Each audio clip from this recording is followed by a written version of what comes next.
السلام عليكم. من الحوايج اللي كيعاني منهم اي شاب او شابه اللي باغي يوصل في حياته هو الوقت. هذا بطبيعه الحال الا كان عارف شنو هو المشكل ديالو، علاش ما كيشوفش واحد التقدم في الهدف ديالو وكيفاش راسك يزيد لقدام. هو اداره الوقت. واول سؤال غنطرحوه اللي هو شنو هو الوقت. Time. We can't see it, we can't hear it, we can't weigh it, we can't measure it in a laboratory. It's our subjective sense of becoming what we are. Instead of what we were a nanosecond ago, becoming what we will be in another nanosecond. The whole BC time is a landscape existing before and behind us, and we move through it, slice by slice. Clocks measure time. Oh, they measure themselves. The objective referent of a clock is another clock. الوقت كنشوفوه على انه هو الحياه، لانه بلا وقت حتى حاجه ما تكون.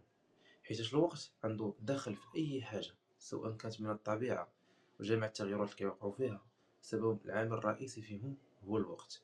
وحتى الانسان من الولاده ديالو وجميع التغيرات اللي وقعوا ليه كلهم سبب حتى في التعامل ديالنا مع بعضياتنا.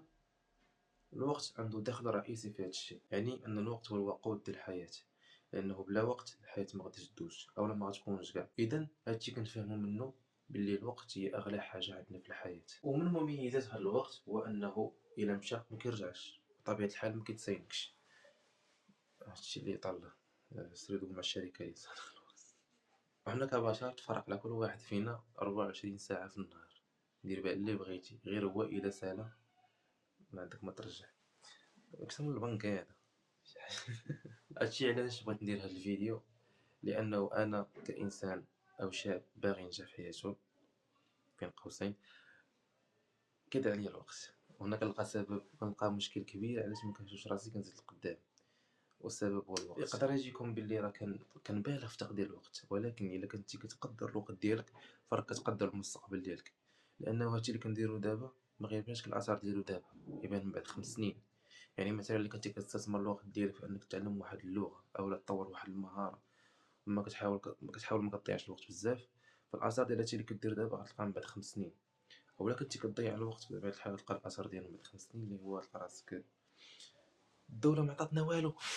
لانه عمرك عاد تلقى شي واحد صاحب منصب وما عندوش اداره الوقت.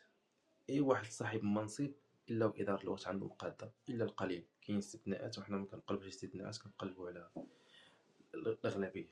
فخصنا نحسنوا اداره الوقت. ودابا تقدر تساولني تقول لي اشنو غيوقع الا نظمت وقتي.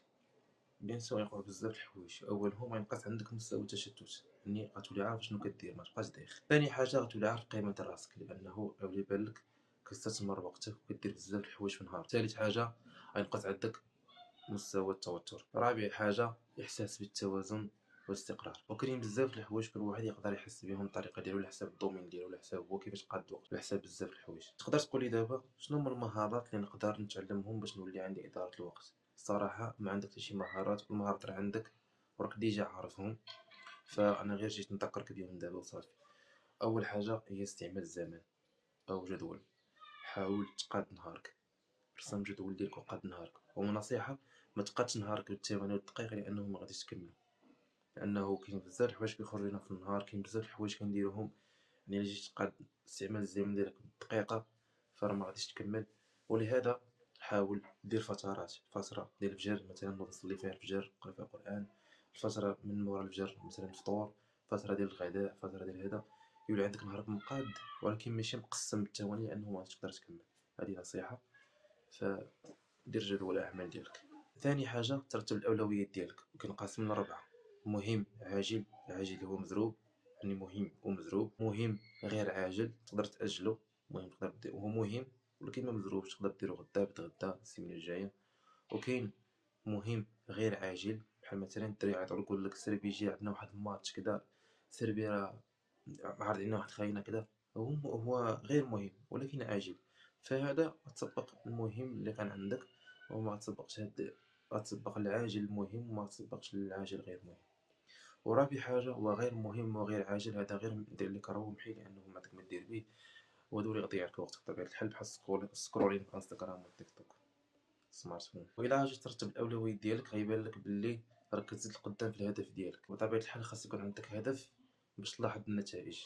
كما قلت في فيديو قديم، ماشي ضروري خاص يكون هدف واو، ولكن يكون هدف مثلا بسيط، مثلا بحال تعليم الانجليزيه، تطور شي مهاره عندك، او تتعلم شي مهاره.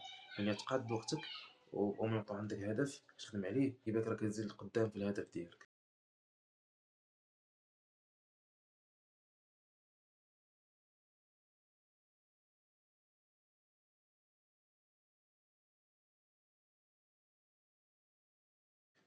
وهذا ما كان اخوتي. الا عجبك الفيديو وبان لك فيه الاستفاده، ما تنساش دير لايك ودير سبسكرايب للقناه ديالنا باش يوصلك الجديد، وما تنساش بارطاجيه مع صحابك. هذا ما كان اخوتي، نشوفكم في الفيديو الجاي. السلام عليكم.